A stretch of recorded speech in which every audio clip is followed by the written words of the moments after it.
Har du nogensinde ønsket, at du var en anden end dig selv? At du var noget særligt? Hvor fanden blev han af? Det har jeg i hvert fald.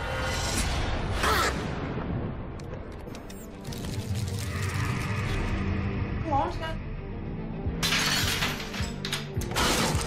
Jeg skal nok lade være med at sige det til nogen. Hvad? At du er en superhelt, selvfølgelig. Jeg foreslår, at vi pjekker i morgen, så vi kan afprøve dine kræfter.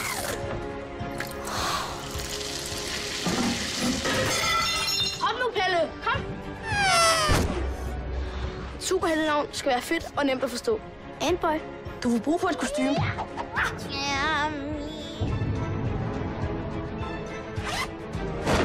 Se! Hallo? Hej, skat. Det er mor. Jeg kan ikke tale lige nu, mor. Mit navn er Loppen.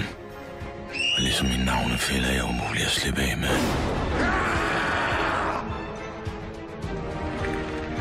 Er det ikke også dit job at redde hende? Mig? Ja. Er det ikke sådan noget superhelt, de gør? Jeg vil med. Jamen, det er jo alt for farligt. Piger ødelægger alt.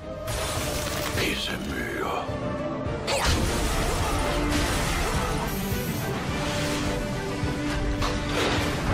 Hvem er du? Jeg er Antboy.